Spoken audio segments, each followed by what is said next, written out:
I think it was the theologians who first started the idea. Later, the philosophers took it over, and now some of the scientists are doing the same. What you are comes out in what you do. You see the point? Out of ourselves and into Christ, we must go. This is Chats Under the Sun with Jacob Valk. I hope you enjoy the conversation. Let's dive into it then.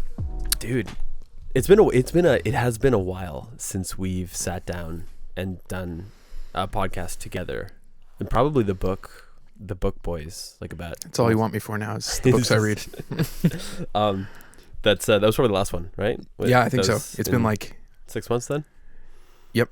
And then I think it was a year and a half before that we did the podcast on purpose, I think. We had some documentary updates, one kind of in between there, probably almost about a year ago, actually. It would have been about a year ago where we did sort of where we were at as far as like fundraising and kind of the purpose of the documentary. Yeah. So go back there then. If you kind of rewind the clock, looking back, where were you kind of when we were doing some fundraising, like kind of right in the middle of filming about a year ago for the documentary? I feel like it's so hard to get back into that headspace. It is and it isn't, but it's expanded so much now. Like, I'm curious if you feel like you can step back into those shoes, but now that there's a vision for 5-10 years, it feels like it's a totally new thing. But also, which we'll get into, but some of the foundational things that we're both passionate have been a thoroughfare, like from the very beginning. Yeah, which is really interesting. Just seeing it like coming to fruition. It's been cool. I feel like that's one of the things that I've found the most interesting as we've kind of, and we're gonna kind of talk about this as we've been hammering out Into the Light Ministries. How much of that has stayed true, like right in the core of our initial conversations about the documentary. Totally. Like, a year and 8 months ago. What's interesting is it feels like we got the building blocks of a lot of what's now like is starting to mature, at least for me, in my thinking. Like, I was talking to my cousin who's an engineer, and we were talking about how he writes code for different machinery, and he was saying, there'll be an error code and you're trying to like go through the different building blocks of writing the code to figure out, okay, where was there a problem? And the goal is finding everything clicking together and the red light coming on. And we were talking about how I feel the same sort of thing when it comes to the ideas of our vision and mission, like the building blocks of our vision and mission. I feel like we had all these different pieces, but hadn't figured out how they connected together yet. And because of that, weren't able to summarize it into like 2 sentences. Who are we? What are we doing? And what's our vision? Like, what's the true north of why we're doing this? Yeah. So it's just an interesting comparison to like, it's kind of like a piece of error in the code for me, thinking through and finding the connections between all the pieces. Yeah. And I mean, I'm so grateful to God that we got this last month or two of bit of breathing space. I mean, we're working on so many different things, but a month or two of breathing space to really steer the ship in the right direction. Yep. And hammer out our vision and mission statements for the ministry, and to really get that on. I'm also cognizant that there's probably people listening who have like close to no idea what we're talking about. So we promise we'll flesh out what we mean here. But before we do that, I would love to. Yeah, I mean, I don't even know if we've done this that much. Walk me through sort of maybe like kind of a 5,000 foot view. How are you feeling about the documentary being out? And it's been out for almost 6 months. I remember how many conversations did we have in the summer of 2022 being like, this is going to be so cool when it's out. Yeah. And or sweet to I have- just can't wait till this thing is done. Totally. Yeah. And very quickly after it being out, I feel like both of us shifted into be like, all right, sick. That's done. Yeah. What's next? I feel like I Well, want to like you do know this what- more often and just like stew, like just be thankful for the way God provided for that and how cool it is that it's out. Yeah. And you know what? There's another point to this too, where and to some degree it has to be this way, and to some degree this is sort of just the way we operate.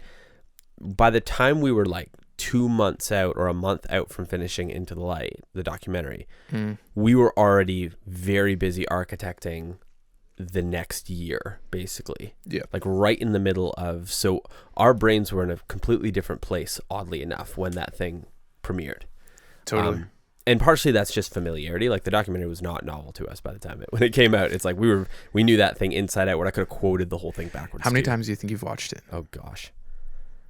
Like the scary thing is actually fully straight through, pretty much straight through, like 12 or 15 times probably. That is really interesting. And I don't even know if it's like, probably like 10 to 12. Yeah. Like even straight through. That's not even counting like the actual editing, like Right. really in the weeds, you know?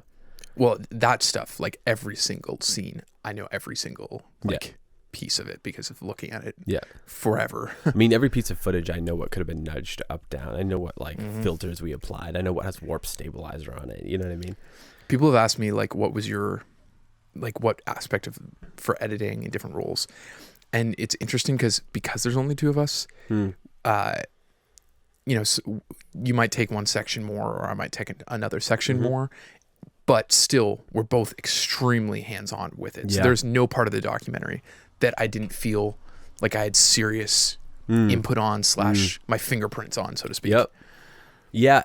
For almost everything we do, I'd say the average is a 60-40 split load on everything. Yep. And then the extremes are, I mean, there's like certain, like the social media graphic design stuff, even just the implementation of it is all me, but like you're still deeply involved in that. And then the some certain finance categories and sort of like some of the business. I mean, but yeah, I set up the bank account. Like, it's just like we're doing everything together, which is cool. Like that's a huge privilege.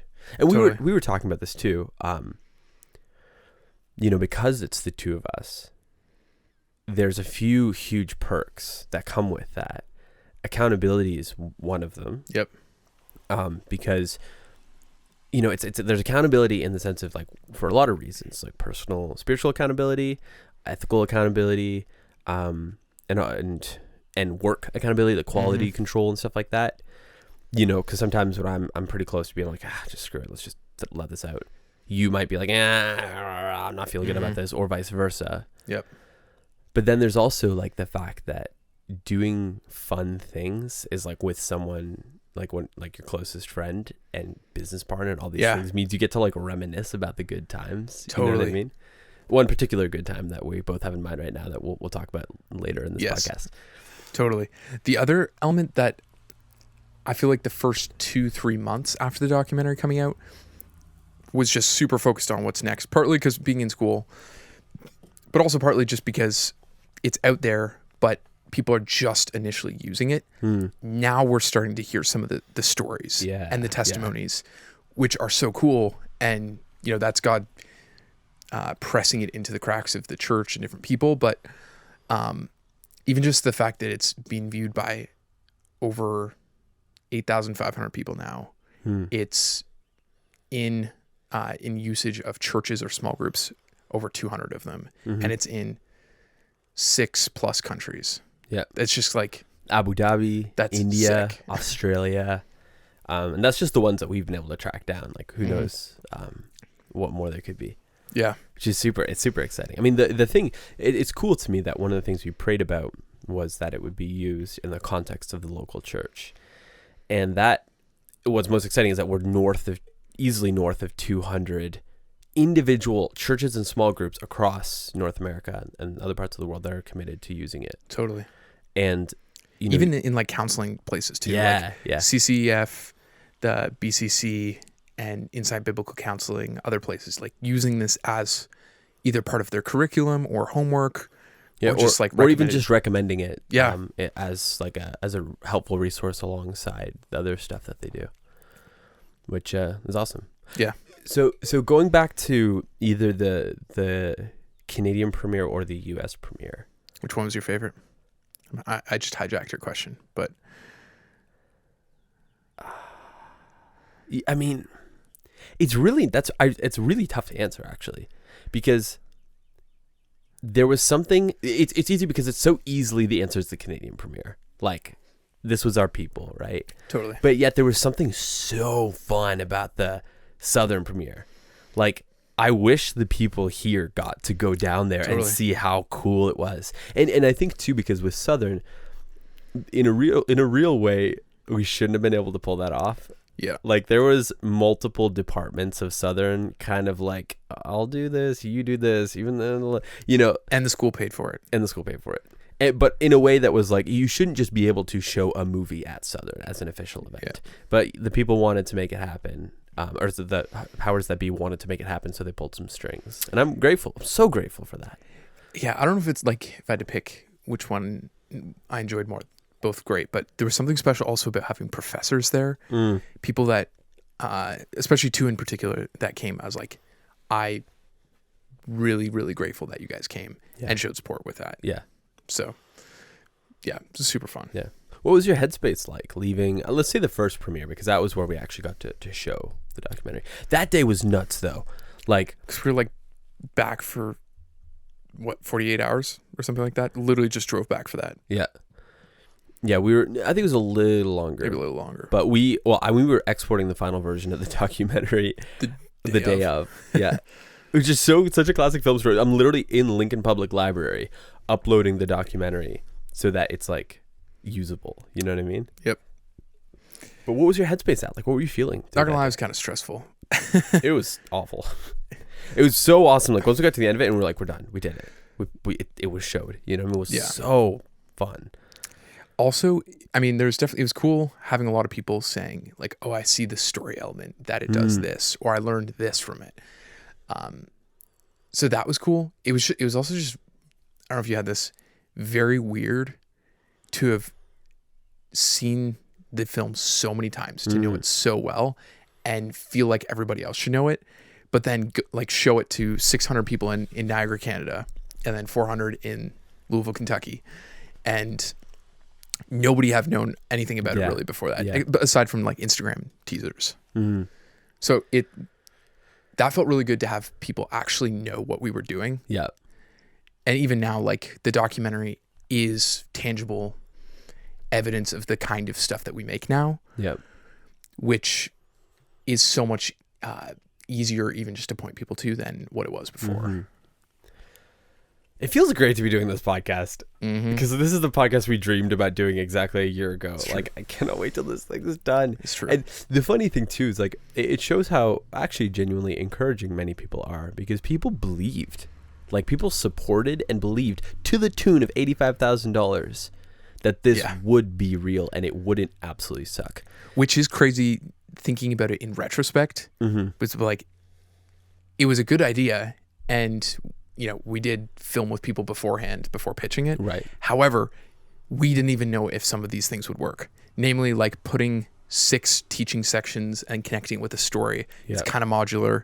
That could have been kind of clunky. Well, that was our biggest fear, I would say. What would you say? I'd say the single biggest fear that I had was not that we wouldn't figure out. I mean, the intro was kind of touch and go for a while, exactly how that would turn out. But my biggest fear, without a shadow of a doubt, would be pacing. Yep. We just didn't. We were already committed. It wasn't like a traditional documentary. You could shorten some sections, cut a subplot, pull an interview. This one we were really committed to a flow and to a structure. And we already chopped down the talks a bunch. It would have been so hard to get it, even like a minute or two. But we could have probably pulled the whole thing. We could have pulled every section down by 20 or 30% if we absolutely had to. Yeah, it's true. But that would have been insufferable. Yeah, and it would have made it. But I'm glad that, I mean, a lot of people have said that it felt like a feature film, and it was paced well. Like, they're just like, I was like, whoa, it's done. Yeah, know what I mean? totally. And at to say, whoa, it's done at an hour and 20 minutes, considering an entire hour of that hour and 20 minutes is literally talking heads. Right.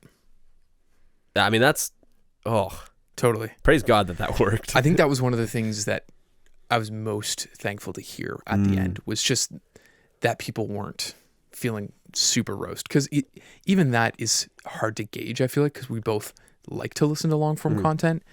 And there's the whole thing about, attention spans being lessened, which I don't know entirely, how true that is. But I was just curious to see if we were able to get the pulse on if that actually was the case. Yeah.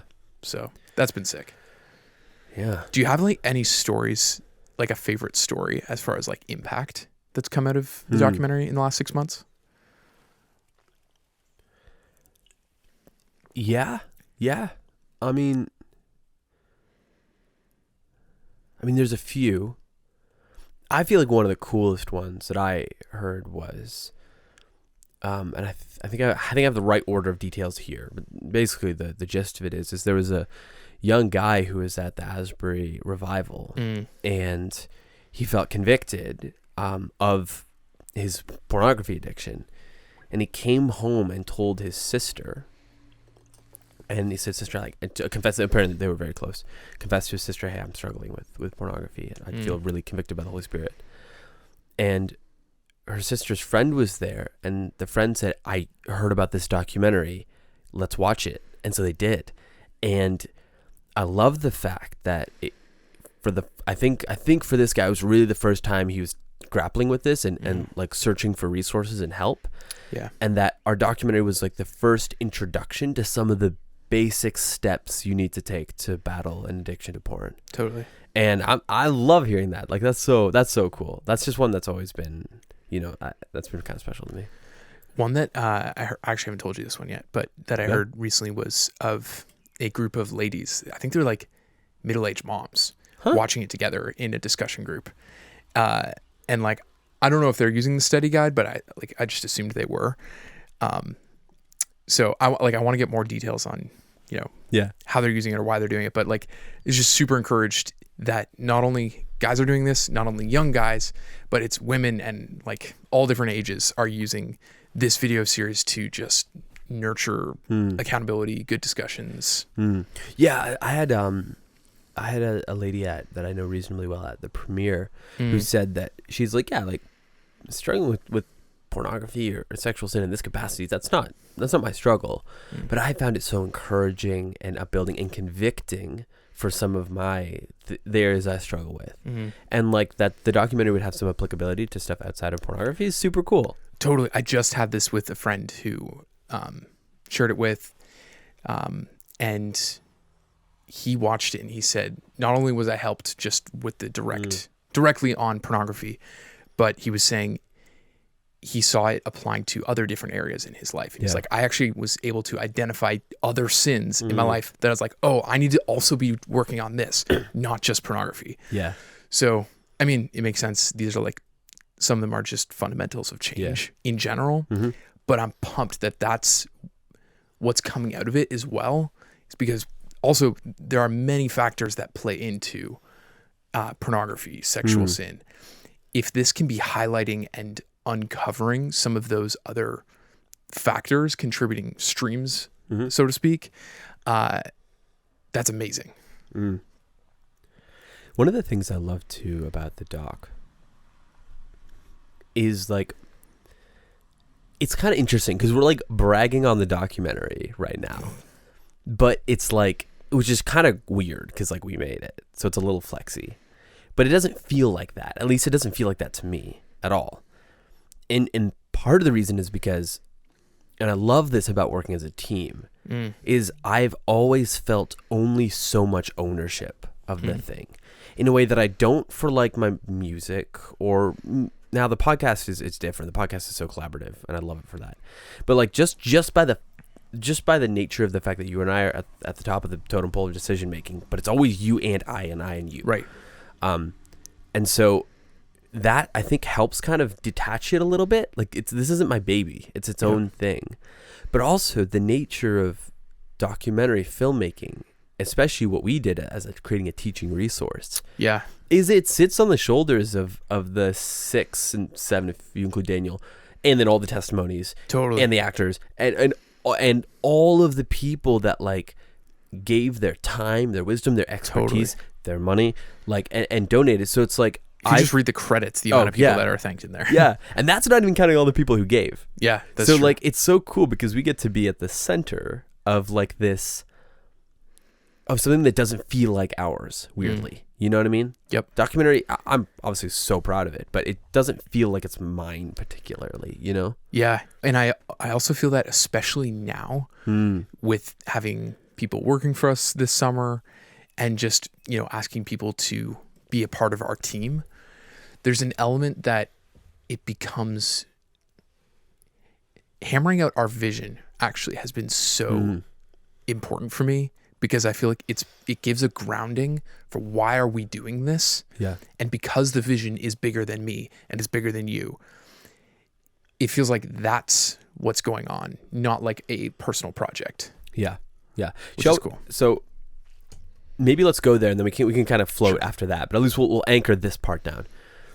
For anyone who's interested, and we've kind of mentioned this a few times, actually should we tell the story of how we got to the idea of doing this as a ministry? Sure. Like kind of the one we've sort of the it's a longer version, but Yeah.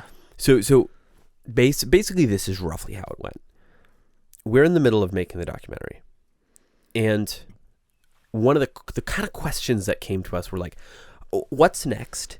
If there's anything next, and if there is a next, are we the people to do it? Right? A lot of the same questions we had for the documentary. And so, you know, we had parents that came to us, and parents would constantly ask us, like, documentary sounds cool, but how do I talk to my kids about this? How do I shut down my home? Like lock down my home? How do I porn proof my home? What ages do you talk to your kids about? Like, do you tell them about, well, how do you tell them about pornography? Like, when you don't want to, like, are you telling them about pornography at the same time you're telling them about sex? It's like, it's complex. And so we had all these parents come to talk to us. And initially, I think both of us were like, I mean, parenting resources, like, we are young. But as we started really like praying about it, getting some godly counsel, it started becoming like, okay, I think we could make something helpful here, because it's the same model. We know people in the biblical counseling, the pastor, speaker realm who can speak on this. So we're not, just like the documentary. And we also, as creators, as storytellers, sit in the interesting nexus that we're the adults who are worried, but not that long ago we were the kids who tried to get past covenantize ourselves. Yep. You know what I mean? And so we can talk more about what the parenting series looks like, and we definitely will. But sorry, your thought maybe? Yeah. Well, and I feel like at that stage we were asking ourselves questions like, what would be the most stewardly usage of, you know, both the gear, but also the connections, the platform investment, all of the backing that people have given us up to this point to make Into the Light documentary. What would be the most stewardly use of that? And not continuing on seemed to be clearly the wrong answer. Yeah. And when we sought advice and counsel from different individuals and people who are part of the project before, resoundingly people just encouraging us to continue to produce stuff. Yeah. So that was awesome. And this was still going on kind of right up to the premiere. Yeah. And we basically pulled the trigger at that point, but it was really after we released it that it was like, okay, we're doing this. Yeah. And then when you go, all right, so we have and that is the biggest thing that's next for Into the Light is parental resources, the next big thing. But then the big question for us was, how do we structurally move forward in the most responsible way? Yeah. And that was a big question because, you know, again, we have these film assets, we have the platform, we have all different things, like you said. And so we decided that the best method to move forward was to structure Into the Light as a nonprofit ministry. And so, and that's where we're at now. So we have nonprofit status here in Canada and the States, 501c3 in the States. And we've set up kind of all of our, you know, not perfectly. We still got a couple of hatches to batten down, but we've set ourselves up well and truly as a ministry going forward. Yep. And one of the big things that comes with that, and probably the main reason that we went this route, is the accountability that comes with that. So we have financial accountability with the Great Commission Foundation. Yep. Which is the organization we partner with for charitable receipts. And then also accountability of a board of directors and board of advisors and stuff like that. Totally. And so to have older, wiser people in the business and the film and the biblical counseling space who are speaking constantly, overseeing us and speaking into the work we do is just huge. And it is definitely the best way to continue making resources on this topic. Totally. And it's like, it's codifying stuff that we've been doing already to a degree. Yeah. It's just like, we need a legal structure, a straightforward structure. So this is easy and clear. It's not just like accountability that we know is there, but is something that is publicly established. And it's also bringing on team members in a very tangible sense. Like, we're asking you to commit to this. So all that to say, what is the mission of Into the Light Ministries? Yes. The mission of Into the Light is we are a studio ministry that partners with Christian authors and speakers to produce free documentaries, video series, and podcasts on biblical sexuality. And then our vision is to see a generation of Christians who delight in God's good design for sexuality and are equipped to face pornography, gender confusion, and other sexual sin. Totally. If you were to break down the vision, why is that our vision? Why is that our vision? I feel like one of the things, the vision has a couple parts to it. The generation is beautifully ambiguous to me because it speaks to all the generations, I suppose, in the sense of, there's an element to which some of the people on the kind of the front lines of the pornography battle are younger people, typically. Not always, obviously, not always, but many older people too. But there's a older serving younger dynamic to it, but there's also kind of at its core we would love to see the next generation of Christians, the young kids now who are coming up. And this really slots into our thoughts about parenting, who just look porn square in the eyes and say, we want none of that. Mm-mm. That's a monumental task. That involves an entire church. That involves an entire church being on the same page for like a decade of really keying into this as an issue. And so it's hard, but like that is something that is the goal. That is what we're passionate about. But then it's not enough to just have this defensive posture to be like the big bad porn out there that we have to, wall up against. You need to have a generation. You need to be a people that delight and love God's design for sexuality, like the proactive love for what God created, sexuality, male and female identity, marriage as an image of Christ in the church, like all of these related concepts need to be something that we as Christians just delight in. We love it. And then with that as the framework, to be equipped then to fight all of the different broken aberrations of it that you find, quote unquote, in culture, but the culture's at our doorsteps and maybe at our fingertips is a better. Totally. And the offense and defense aspect of that if we only play defense, we're just trying to facilitate innocence rather than creating and raising men and women of integrity who are strong to face that because they will. Even if parents or, we protect ourselves up to a point, you're going to stumble across pornography. You're going to experience the craziness of gender stuff in the culture. Being equipped to face it, but also understanding and delighting in God's good design, it means you can be playing defense and offense, raising new affections. That's that's why it's core to our vision is we don't just want to protect kids. We want to do that, but we want to raise, we want to see a generation of Christians who are strong to face that. Totally. So then you can walk us through the parenting series, just briefly, Yeah. what's kind of the skeleton of what that's going to look like? And maybe we put a big old asterisk on there that there's a lot of stuff we're still thinking through that we still want to figure out properly, but Totally. but loosely. Loosely, right now we've been thinking about kind of 4 main parts. And those would be the design. So that meaning God's good design for sexuality. What is that? Building it from ground zero. And then the parent. So this would be a section kind of covering a few things, laying out the responsibility of parents that, hey, your child's sexuality is your responsibility. God has entrusted them to you to disciple in this way. So that's one aspect of it. But also, you as a parent are bringing some of your own broken sexuality to this.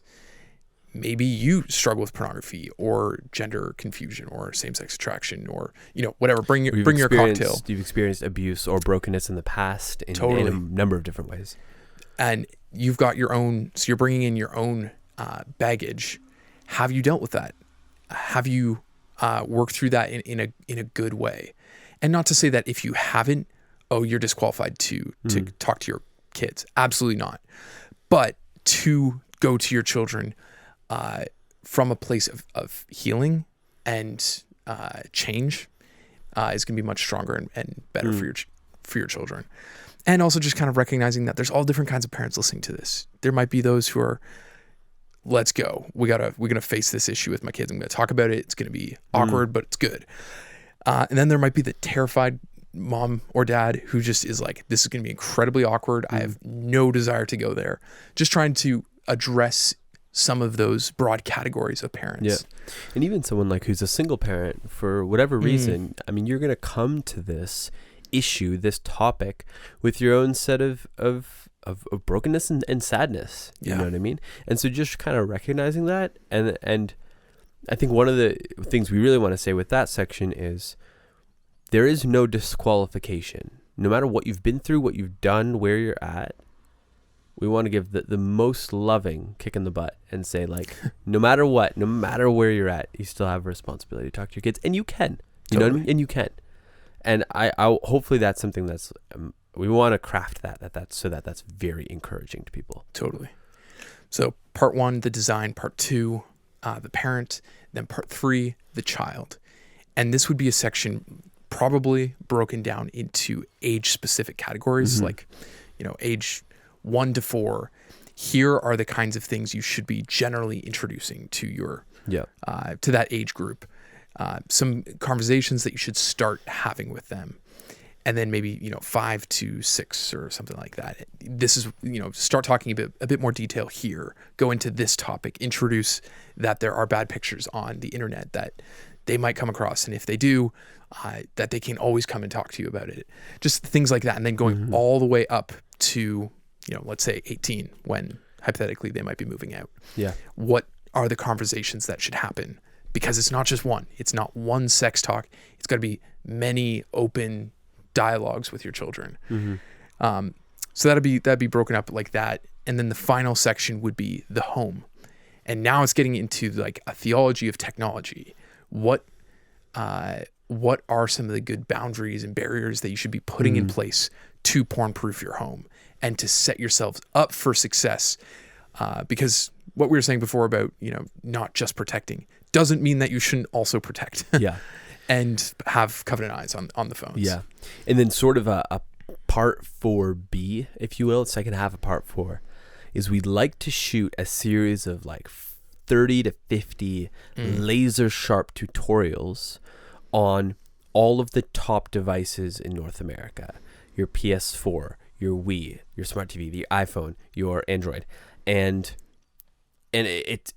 we can't be comprehensive in this, but we can get a good chunk of the common devices, and we want to shoot a laser fast tutorial for each device that just walks through, here's quickly how you get to the parental controls, here's what this device can do to shut down or not shut down, here's the areas where it's a little weak, so we give this 4 out of 5 stars for lockdownable or something like that. And And then we're going to build that out as a library on the website so that whatever device you have in your home, hopefully we'll have a tutorial, modular tutorials that we can swap in and swap out and add to, that creates this really comprehensive library for how to deal with some of these things. I'm really excited about that because that allows us to leverage our strength, which is video resources, to make something that's like, bam, parent, that's helpful right there. You know what I mean? And then this becomes like a, hypothetically, like almost a one-stop shop for parents of getting a good overview, like comprehensive, but it could, any part you could drill way more deeply into it. But trying to give people a spot where they can be like, okay, I need to get an overview of this topic. I want to know how to take care of my home biblically. What do I do? And we've got videos on it. Yep. And that's one of the things that is so also core to our approach is, we read books. I mean, that's something I'd love to talk about more, is our qualification for doing any of this, be that what it may. But like, one of the things that we've been doing is reading in all these different sectors. And by the nature of film and the speed of the spoken voice, is we will never be as in depth as some of these resources. But our goal is to be comprehensive in the sense of we want to show from A to B the whole story, so that at least you have the handholds of where to go, what are the touchstones of this issue, what are the basic contours of this, and then you can, at your leisure, then the parent kind of know where you want to get more resources, and then plug people into more resources. Totally. And that's the heart behind the documentary too, is to be able to have that kind of bondage and sin to freedom in Christ. And I'm really thrilled about that positionness, so that I have in mind, the mom of she has a 5-year-old, maybe a 5-year-old and a 3-year-old or something. And she's like, hey, this has to be on my radar soon, but I'm busy. I don't have time to read 4 books, listen to 7 podcasts, and read 16 Covenant Eyes articles, all of which are awesome, by the way. But if we can say, hey, this is where you go to start, I would love it if we could create that. And totally. I mean, and everything we're saying here is, this is where we're at now. There might be modifications going down the road, but this is what we hope to make for parents. And like, man, this is where it's at. Like, it starts in the home. Oh my goodness. All of our, everyone. Yeah, man. Just things we've said before many times, but it's always worth doubling down on again. And because we've been reading about it, it's just constantly fresh in my mind. The average age of exposure to pornography right now is age 8. That's crazy. That's my story. I was age 8 when I first came across it. I have, been involved in mentoring a kid since he was 6. When I started mentoring him at age 6, he had already been watching porn. Yeah. Like it was normal. Like, he was embarrassed about it, but it was not a big deal. And even just like, this is not in Christian schools, but something that's being used in public schools. And just, there's over 1 million copies sold. So tons of people are reading this with their kids. Is a book called It's Perfectly Normal. And inside this book, trigger warning, there are fully nude pictures. Like, they're drawings, but they're good drawings. And it gives explicit directions on how to have normal sex, how to have anal sex, how to have oral sex. Like, again, it's just really, really dark stuff. They use it with 9th graders. Like, it's crazy. And then, like, that's the kind of thing that's going on right now. You mean, sorry, 9-year-olds. Yeah, us homeschool people, we have to make that translation between grades, and I don't know what 9-year-olds. Like, that's just insane. And it, again, it's not being used in Christian circles, all of that, but like, the whole message is all of that stuff's normal. Yeah, it's not a big deal, and that does trickle in. It does. It definitely does. And I've been seeing that more and more. Like, the more I talk to certain parents about this, who have their kids, who are really, really paying attention to what their kids are consuming, they're like, the LGBT questions are right at the heart of like what my kids are thinking about in their school context. They're seeing it, they're hearing it. And I mean, one of the word pictures that I think punches hardest for me is, so if you're a parent listening to this, and you have a child between 8 years old and 12 or something like that, think of their 5 closest friends. Like, think of them. Think of their faces in your living room, in your kitchen. 3 of those 5 have seen pornography. They might be actively watching it and probably are. That's not an overstatement. Like it's not hyperbolic at all to say that. Yeah. And this is like, it's hard to say that without doing the fear mongering, because we really don't want to be posturally like that. But there is no burning house that's quite like this. It's like there's a burning house and everybody's just walking around pretending it's not there, and you sort of feel like you have to be yelling at everybody like, the house is literally on fire right now. Yeah, and so my heart goes out to parents though, because it is such. I mean, we all know that it's that bad to a degree, but what do you do about it? And that is the question, and it's hard. And I'm sympathetic. It's like, yeah, I mean, parents don't have the brain space to like take a weekend off and just contemplate how to best strategically approach this. Like, y'all lives are busy, right? Yeah. And so I'm so sympathetic to how complex it is to really take on this kind of challenge. Like, well, and that's why we're making this. Yeah. And then like this question, okay, that's where we're at. Plus you could add a whole bunch of other problems. That's the context where the vision and the mission of Into the Light start punching for me. Mm-hmm. It's like just saying, we're a studio ministry that partners with authors and speakers, blah, blah, blah. Kind of just rolls off the tongue and you forget it. But when it's in the context of there's this massive problem that I know I'm going to have to face, my kids are going to be facing. What do I do about it as a parent? When you see a video series like the one we're thinking about, with the vision in mind of a generation of Christians raised up who delight in God's good design, and who are equipped to face all of these different aberrations of sexual sin, that's where I just start getting really excited. Yeah. And it's like, if you take that word picture, right, you go back to your 8 to 12-year-old and their 5 closest friends. And again, we're painting idealistics here, but picture a church where those 5 closest friends, each of their parents, you've talked about this issue, where they sit on it, what devices they've got, what devices you've got, it's safe to send your kids over to their home. And that each of those kids has had some serious conversations about this issue. They know what porn is. They know they're going to stumble across it at some point. And those kids, again, you can expect so much of a 10-year-old, but you can do your best. You know what I mean? Totally. And before God, you can say, I did what I was responsible to do.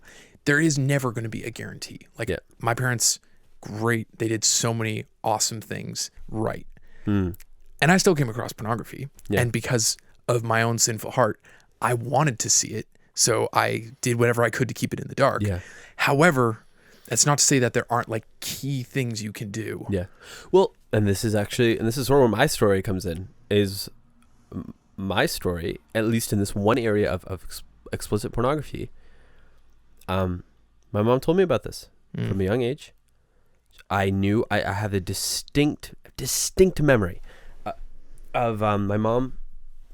Distinct memory of my mom telling me in rough, in broad strokes, what pornography was. These bad pictures of people on the internet, of naked people, and people watch them and they shouldn't. That's not what Christians do. And so if you ever see that, you can come talk to me. And I remember distinctly asking Mom, what? Why do people do that? Why would people, what? That's disgusting. Why would people watch naked people? And I was like, whatever, dude. And then went off to, go play Lego or something. Right. And then later on, a few years later, I kind of clued into, why people would do that. But I knew. Well, I knew 2 things. First of all, that's not what Christians do. And I was a Christian, so okay. Not doing that. I also knew my mom could see everything that was on my phone. She had covenant eyes. I knew it was there.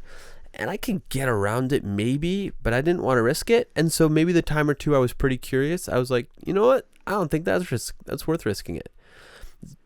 I didn't have pure golden motives. It was maybe just as much just as much pharisaical. Sure. Because I thought I was better than that. But I avoided it. And then later on, now, gun to my head, there's no way you could make me watch it. But I also have the space, the mental space, and I got that life. I never got hooked in any meaningful way on pornography. You haven't had to have the damage to, even just things like your neural pathways and going into, maybe marriage one day and being able to say, yeah, my view of sex has not been more shaped by the thousands of images that I've seen than, God's good design. Yeah. And that's why I'm so excited to be part of trying to give kids the same beautiful opportunity that I got.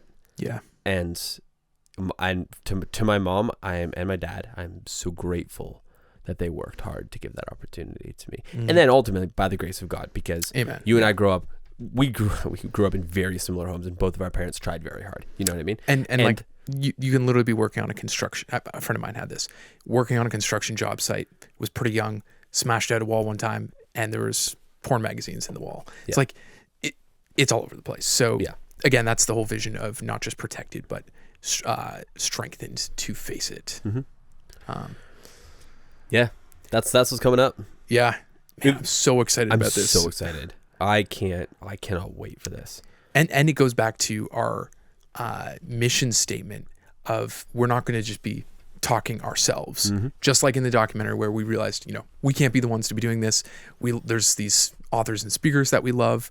We could film them doing the teaching. We'll be the editors, the collectors, and the producers of this content. Same idea again. We work with authors and speakers who've written on this before, and kind of bringing in and collaborating with them to do this work, which I'm excited about. Yeah, I suppose that is a good segue to. Oh yes. Yeah. So let's tell the whole story from the beginning. Okay. And I don't think we're throwing the power of prayer and persistence. Yeah, persistence. I don't think we're not throwing the team under the bus at all with this because they're busy.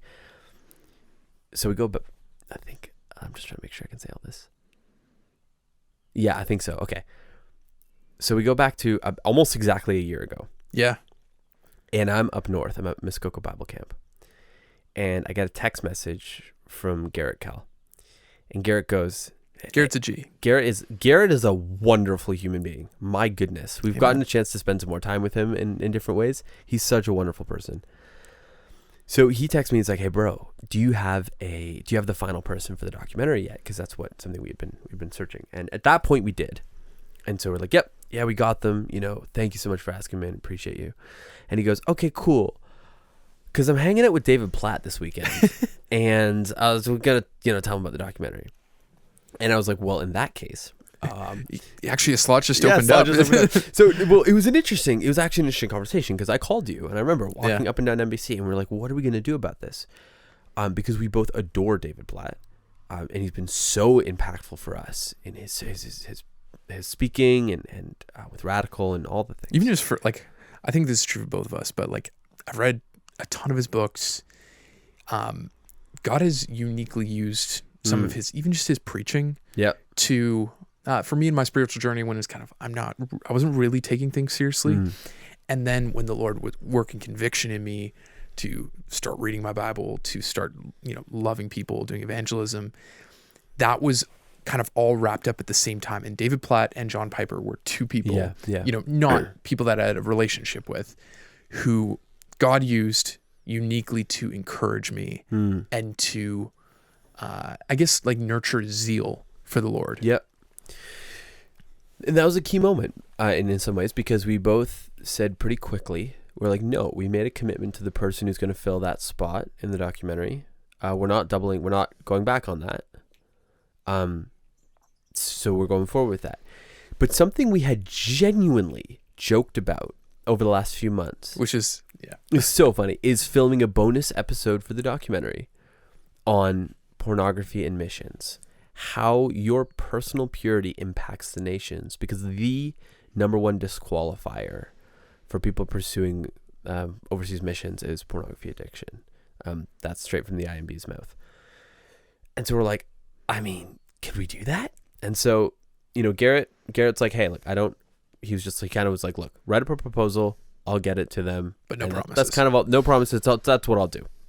Garrett's really cool. Garrett's just thoughtful, and when people are busy and they work in ministry and stuff, you just have to kind of go through the right channels. So we spent, I remember on that NBC morning, we're on the phone call hammering out our pitch, fired that off, And thus, so we sent it off really to the Radical team. And that began 8 months of email correspondences with the Radical team. What's the scripture verse? Is it Luke like that we ended up on? Well, so basically, we shoot an email, no reply. Shoot another email, no reply. Shoot another email, no reply. Then a reply from certain people. Radical, love this. This is really cool, guys. Yeah, let's talk about it. Let's schedule a meeting. I'm looping so and so in. That person would come in, no reply. silence? No reply. And then they'd be like, and something, and then 2 weeks. And in no way do I want to disparage the Radical team. They are awesome, and they've got a lot going on, and we have absolutely ignored emails. And at that point, it's like we hadn't even produced anything. Yeah. So we're kind of just two random dudes. Yeah, totally. So, yeah, ignore us. Feel free. And then I came to a point where I sent an email, and I said, I hope you don't mind me following the example of the persistent widow. And then I quoted the passage from Luke, I think 12, I don't know, about, but for her constant pestering to me, I will give her justice. And then I think that probably tickled someone in the team. Within 24 hours. 24 hours, he sent an email back being like, I love that. He just said, guys, let's book a meeting. We had a meeting booked. And then so we met with some of the guys. We'll leave their names out for this, but yep.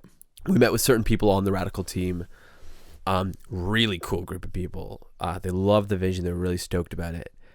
And that sent off then another few months of emailing back and forth, scheduling. At one point, we were potentially going to be filmed with Francis Chan in California. Yeah, that would have been cool. That would have been the wildest thing. But that didn't end up working. Oh, man, I love Fran Chan. But then we figured it out that on our break, we drove out to DC and we filmed, and this happened a few months ago, so this is the big announcement. We filmed a bonus episode of the documentary with David Platt. It's so awesome. It was so honestly good. it was awesome. Like, I'm so excited. We just got to hang out with David for, it was like 2.5 hours, I think, something like that. And we filmed like a 20-minute episode for the video series. We recorded a 45-minute podcast, which we'll hopefully release in a couple months. It was just a ton of fun. It was awesome. And like, listen, is David Platt, like, we were, I was like, yeah, like everything we said, he's been so impactful I remember on the job site for pretty much most of 2017 or 2018, I listened to Platt sermons. We've read a bunch of his books. Like, it's just, well, so, it's interesting. There's this moment. I'm going to remember this till I die. Just the 5 minutes leading up to him coming in. He was a bit late. And we're just waiting there. Like, we were in McLean Bible Chapel in this massive Radical institution. And Radical, for anyone who doesn't know, sorry, is the name of his missions organization, his equipping agency. And we're just waiting for him to come. And it's like, this is it. We're going to meet David Platt. And he came in, and I, for whatever reason, expected him to come with an entourage.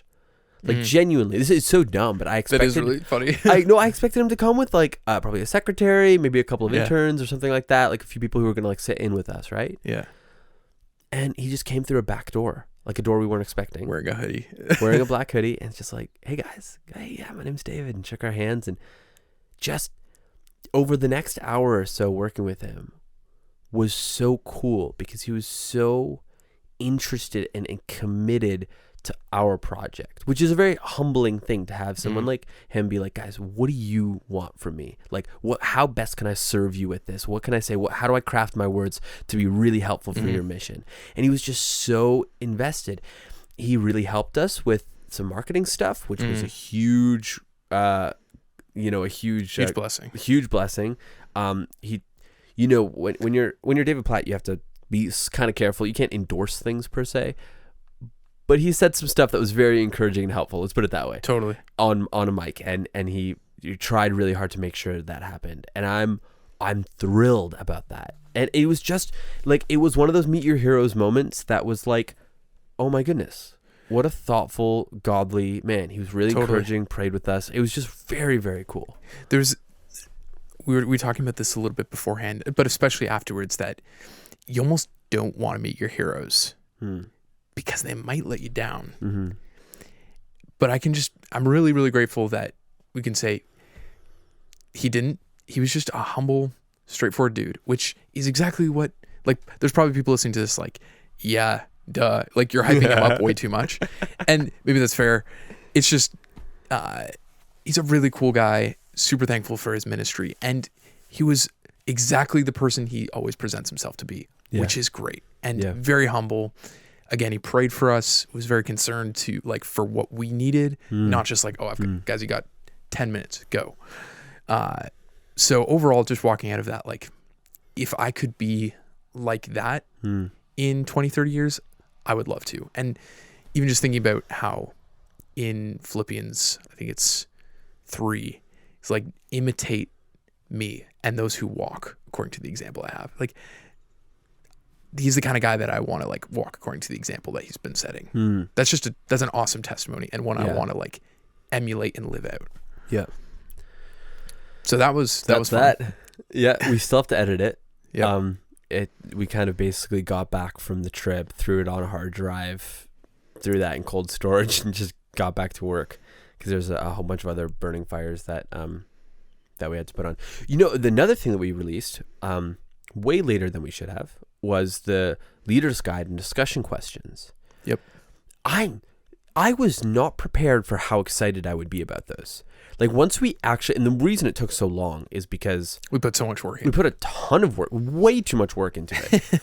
But it's really good. Like we got a lot of people's input. Yep. A lot of people helped formulate questions. We had, I'm going to say 100 questions. Oh yeah. I think we easily had 100 questions overall before we, I did a command search one time. There's something like, and the final result is something like 70 question marks in the whole thing. Dang. Which is crazy. And some of them are like kind of follow-up question-y type things. But so I promise it's usable. It's shorter than what it sounds. But it's just like, if you were to walk through the Leader's Guide or the documentary series in its episode form, and you were to use the discussion questions, you will get so like maybe genuinely 3 times more out of the content 100% than if you just watched it by yourself. And I'm thrilled about that. And that's where it's like our vision of people doing it together is key. Like watch it as an individual, you'll get something out of it, you'll enjoy it. But slowing it down, doing it over 6 weeks, and discussing through it, we even wrote reflection questions that could be discussed, but probably are like too personal to talk about in a group. So kind of like homework. It's a really great tool that I'm excited about. And even reading through it later, I think just reading the discussion question and Leader's Guide, people would be edified and encouraged by it, and maybe even learn a bunch of stuff from it. Super glad we got to make that. Totally, it was fun. And that's part of the aspect of all of the projects going forward is we want to make this as easy as possible for anybody in the church to start a group or to use this content to streamline this process, because we're making the content with the end individual struggler in mind. But most of the time we're creating resources for a group or for a church or for a counselor. So it's kind of like B2B with the end goal of C, like the customer. So business to business, ending up to the customer. Like that's put it in business. In business language. But yeah, just trying to create resources that are easily used, accessible. Again, that's the whole video format, podcast, all that. But and one of the ways one of the things we take really seriously, and it is no surprise to anyone who listens to this podcast because of the book, because of the mammoths that are the book podcast, which are coming soon, by the way. Yes. Like 14th or whatever we're recording. Yeah. It's going to be fun. I'm so excited. So, one of the things we're really ruthlessly committed to is a massive amount of reading on whatever we get our hands on. And so we've kind of exhausted certain pools of reading in the pornography space. Like we've genuinely read, as far as like giveable books for people who are like, like Garrett Kell's book, Heath Lambert's book, some of Pierre's books, Ellen's book, all these different cats. We've read most of them. And now we're like branching out. We're reading deeply in the parenting, in sexual theology of the body, some of JP2's stuff. Like we're reading a lot of stuff on abuse and trauma in order to kind of round out our knowledge in that area. I'm reading, not yet, sorry, I should clarify that, but we have basically in our Amazon cart some books on how the early church fathers thought about marriage and sexuality, how the Puritans, Joel Beakey has a book on Puritans and marriage that we're going to read. We are ruthlessly committed to a depth of understanding about the issues that we're going to make resources in addition to consistent, regular, thoughtful counsel and input from biblical counselors, from pastors, from parents, from authors and speakers, in order to create things that are worthwhile. And I hope that shows in the documentary. I hope it shows because, we did a lot of reading in order to help work with our speakers in order to kind of get their section really tight. You know what I mean? And so, yeah, it's been fun. I look forward to doing a podcast, hopefully after the parenting. Or, I mean, it'd be even really interesting to actually go through the books that we've read. It'd be very interesting to go through, because we made a master Excel sheet because everything's better in Excel. And went through all the books that we've read for this. It'd be very interesting to read through all of them. Yeah. And to kind of talk about what hole that particular book filled and why in our thought process. Yeah. The irony is like one of the fundamentals of why we wanted to start Into the Light Ministries is that people don't read. But the irony is like we love reading, and if I could convince anyone in this listening to this podcast to read more, that I would love that. Amen. Hallelujah. Totally. But we recognize that that's just not the case a lot of the time. So trying to reach the rest of the people who won't be able to, sort through, even just it's unrealistic for people to spend all of their reading time. Oh my goodness. On this one topic, because there's all sorts of other areas that are important too. Well, especially now, a good half of the books we read, half of it is mediocre or awful. Yeah, well, that's true too. Like how far are you in The Theology of the Body by John Paul II? I'm not sure how many pages, but like it's a tome. So yeah, it's like 600 pages. Yeah, so I don't know, like 50 pages in. Okay, gotcha. So you just cracked into it. But like, I mean, that's Catholic theology of the body, right? There's a lot of wheat and chaff that we're gonna have to split in there. Let the wind drive away. Yeah, right. And I'm reading a book, actually, directly a parenting book that's a theology of the body too. And so there's, we're just gleaning insights from those kind of crew, and it's good, Also, the other element of the last 6 months, kind of like a final major insight for me of the last 6 months, has been just the amount of coffees we've gotten with people who run nonprofits, counselors, pastors, business people, just normal churchgoers and moms and dads, trying to eke out every insight that we possibly can, because we're starting a nonprofit ministry, we're directing and producing films on sexuality, one of the hottest topics out there to go into. So it's just, we're very aware that there are landmines and stupid things we could do all over the place, and in a multitude of counselors, there's wisdom. And we know that we need to, glean from that and be soaking in that as much as possible. And that's an element going forward from the past 6 months that I'm really excited about, is to have a board of advisors and a board of directors who are really involved and invested and have said, I am going to volunteer my time to pour into this ministry so that it can have the most profound reach and deep reach as possible. So I'm really grateful for that. And I feel like I've seen God blessing that as well, even in just encouraging me. And my pastor, Sam Amati, is now on the board of advisors. There's something tangible about someone coming on your board. Yeah. That is I'm not just verbally affirming you here. It's kind of like when someone donates. I'm not just saying, yeah, that's a good idea. Yeah. I'm backing it up with my time and with my money. That is huge, actually. Yeah. And I'm just so grateful for it. Yeah. I loved getting coffee with Sam we did last week. He's such a kind, thoughtful dude. It was wonderful. Totally.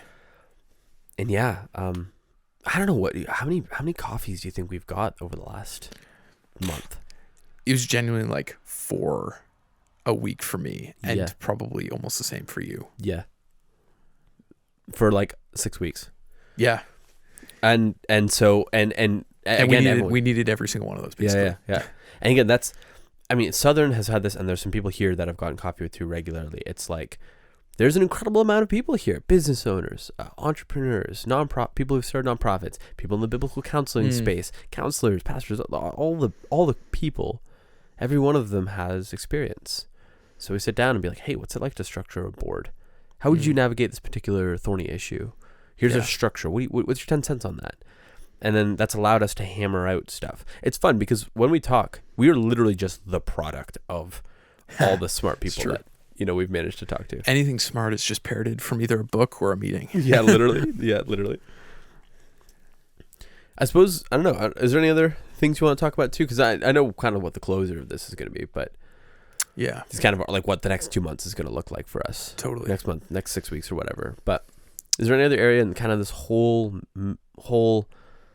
because this has been an update to a degree, but when we've talked a little bit about how this has impacted us, I guess, is there any way that this whole thing, maybe before we kind of tightly close this conversation off, is there any way that maybe the last 6 months, really since the documentary was released, the leading up to it, that's changed you personally?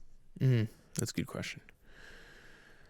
One, I don't know, well, this is not so much changed me personally, but one very personal effect I felt is more spiritual warfare. Which is why we're trying to rope as many people together to be regularly praying, not just for the ministry and the reach, but also for us as executive directors. Just definitely feeling the attacks of the devil. And we've said this before. There's a weird sense in which that's actually encouraging, because it's like, okay, we're doing something right. If the devil's trying to stop it, there's probably something good going on here. And yet that is just an area that has been like, I haven't really felt that before to this extent. Yeah. But also I've been feeling, a personal area of change is, I've been feeling deeply convicted that I need to be in prayer. Like, I knew I needed that already, but all the more so being part of leading a ministry. Yeah. There's just, not taking that lightly. Neither of us do. There's a weight to that. And a responsibility. Like, not many of you should be teachers and leaders, and there's consequences to that. And just, so trying to integrate prayer more, relinquishing self-reliance. That's an area I've just been feeling more and more convicted of, that God has, entrusted me with a lot of giftings, and I'm thankful for that. But I also see areas of sin in my life of self-reliance, of like, because I have strengths and have muscles worked in areas of self-control, for example, it really is a temptation just to be like, so I can muscle through it. Like, turning ministry too much into business. There's overlaps in that, and that's another interesting topic. But so that's, I think that's an area that I've been growing in and want to continue to grow in. Yeah. I resonate with so hard with a lot of those. It's interesting having, I was telling you a little bit, I don't think I've ever had this much certainty over where the next 5 years of my life's going. Right. And we hold that loose to a degree. Could blow up tomorrow, and that'd be fine. Well, yeah, because I feel like, with school, if we wanted to, we could drop out. And especially if it was a reasonable decision for whatever reason, we could drop out of seminary and pick it up again in a year or two. Like, let's take a semester off, 2 semesters. It's not hard. That's fine. There's a lot of things where you're located, you can move. Nothing's quite battened down. But launching this ministry in the way that we have, with doing the funding that we are doing, will do, has a level of serious responsibility. It's true. as in I can't just quit this. There is no just quitting this. We're on a trajectory, at least for the next few years, of creating these resources. And I'm so okay with that. There's nothing vocationally in this world that I'd rather be doing right now. Yeah. But it is different than anything I've experienced really before. And so that changes some of the decisions that I have to make. And I'm grateful for that. But it is interesting, like the stress that does come with that is palpable. You know what I mean? And having 4 employees. Yeah. That's like part-time employees, but that, yeah, totally I resonate with that. Yeah. So, and I'm grateful. This was definitely starting a ministry, I mean, for 1,000 reasons, was definitely the right choice. And I'm very grateful for that because it's given us the ability to kind of pivot in a few different areas. But it's not a thing to do lightly, you know what I mean? And but I don't know, I'm stoked about it. I'm so stoked about it. I think that's why it's encouraging too that we both have resonated so hard with, especially it's the vision and the mission that has just been so huge for both of us. It's like we already knew we cared about this issue. Yeah. And we know lots of people who do too. But hammering down, like, I believe that this is what God wants us to do. Mm-hmm. And that this is a good and right and necessary in some ways usage of the gifts, the talents, the opportunities that the Lord has given both of us. Mm-hmm. And I'm so excited to be directly working on that. Like there's a sense of purpose in that, knowing that like the Lord can use me however he chooses to. But I feel like specifically he's made it clear with the opportunities and things like that where he wants me. And I'm just excited to be doing that. That's awesome. Bro, man. I'm constantly grateful for the purpose that God's given us, like the amount of purpose. And the purpose transcends, I think I feel deep purpose as a Christian, as a Christ follower, identity rooted that I'm a son of God. And that should be meaningfully distinct from like what you do. You know what I mean? So, totally. Because that's bad. People can make their identity their jobs, and it'd be very easy to do that for us. Especially because it's a fun job. Yeah, exactly. Like we are documentary filmmakers. We are blah blah blah. And so I don't want to do that. But on the flip side, I'm not going to scorn this really cool gift that God has given us, which is doing some of the coolest work ever in the most meaningful place ever. And I've gotten messages from people I've known for years who've been blessed by the resources we've made and have just literally brought me to tears. Yeah. And not many people get that opportunity. I'm so thankful for that. Absolutely. And seeing like marriages, the Lord, working through this again, it's clearly the Holy Spirit working because of how messy some of these situations are. But doing a good work, like carrying a journey a couple steps forward. We're just one player in it. Seeing someone confess their sin for the first time. Yep. There's very few things that are like so. There's just so much joy in it. And what's really fun too is like, what I genuinely love so much is that it's not like we're not doing these things, right? So when some pastor, some youth leader, someone else is running a small group and they're sending us stuff, it's like, who did the heavy lifting here? It's the people boots on the ground who are working in communities and small groups at churches, and they're the ones who are running Bible studies, who are actually being there for confessing your sins, being there to hold each other accountable, being their covenantized accountability partner, all these different things. And so it's really fun because I get to hear this story and praise God for the work they're doing. They just happen to be using a tool that we made. Yeah. And I would be just as thrilled if someone's telling me these stories and they use Garrett's book. You know what I mean? Totally. Because Garrett's book is 100%. awesome. You know what I mean? And so like the cool thing about this kind of thing is it's like, it's all win-win-win. If people are getting free from pornography, they're walking, seeking justice, loving mercy, walking humbly with God. They're like, and they're putting sin to death, putting on the new man. Sweet. That's fantastic. And the part that we get to play in certain people's lives by virtue of being resource creators, which is just one slice, I just thank God for every day. Totally. If our ministry could be obsolete by the end of the year, Oh, Like, sweet. Like, Yeah. I'd be pumped. yeah. It's not going to be, because these issues are not going away. Yeah. But that would be great. We'd both be thrilled for that. Yeah. I think the final point, we've just spieled on for the last 10 minutes on purpose and vision. I hope people can hear how stoked, how deeply thrilled we are that we get to do this. But people can participate in that. Amen. In a way that is genuinely, eternally tangible. And it's been a part of our growth and thinking, maybe I think you even more than me, of really understanding some of what Paul's talking about in 2 Corinthians, in Philippians 4, Philippians 18, 4, and 17. about these passages about giving.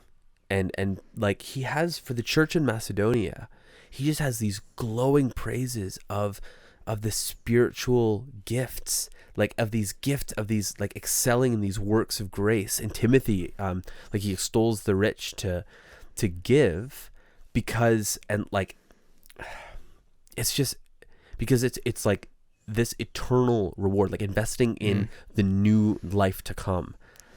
I love the logic in Philippians 4 as far as being, Paul's talking about, I had needs, but you alone were a church who partnered with me, and I praise God that I'm fully supplied. And then he calls their gift a fragrant offering of praise unto God. And then the phrase that I find I just love is, it's not that I seek the gift, but I seek the fruit which increases to your credit.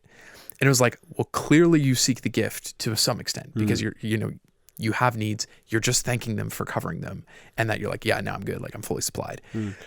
But he's grounding into eternity in the sense that I am seeking your spiritual fruit from your investment. When the Philippians gave to Paul, there was something more than just like, brotherly unity going on there. There's going to be eternal significance and blessing that they get to experience because of that sacrificial giving. And he calls them partners, which, sometimes that language can get overused of like, partner with us. But we genuinely mean that when we say you can partner with us in Into the Light Ministries. And we need you to do that. I'm so stoked. I mean, that's going to be the next few weeks for us. Yeah. Is we're going to be reaching out to people and asking them if they want to join us in a different way than the documentary. The documentary was a thing that we were trying to accomplish.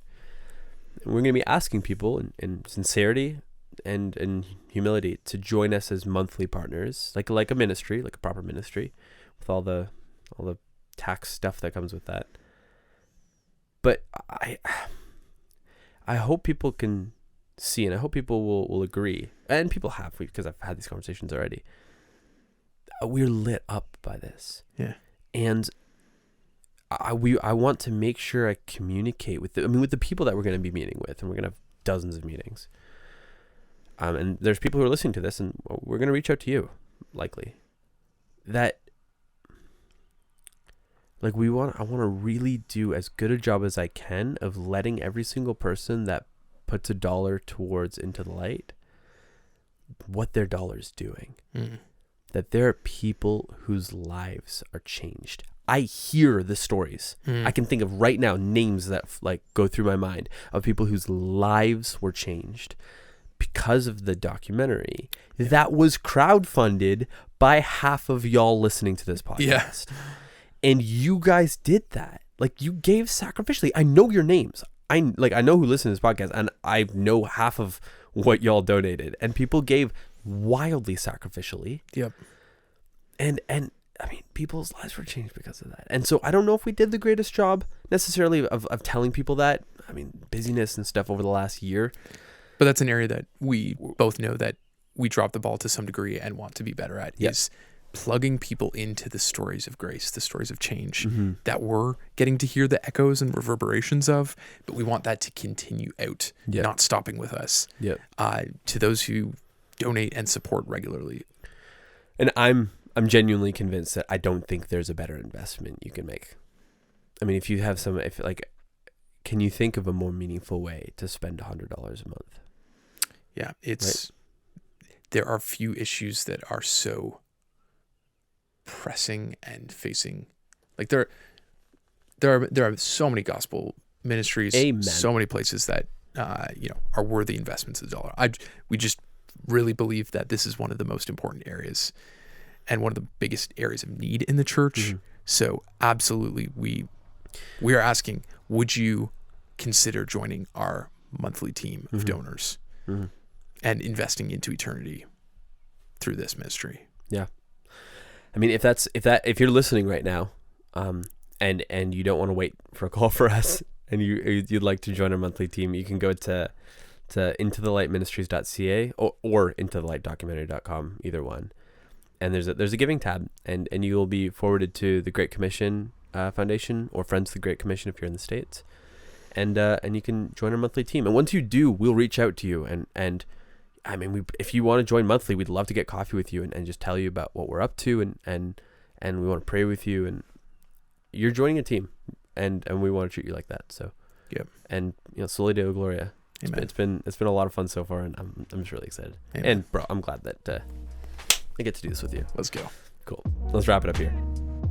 Thank you for listening to this podcast's conversation. I really appreciate it. If you enjoyed it, consider subscribing and sharing and all that jazz. It's immensely helpful. I'm all about having meaningful, interesting conversations. So if you know of someone I should talk to, hit me up on Instagram @It'sTheValk. Have a good one, guys.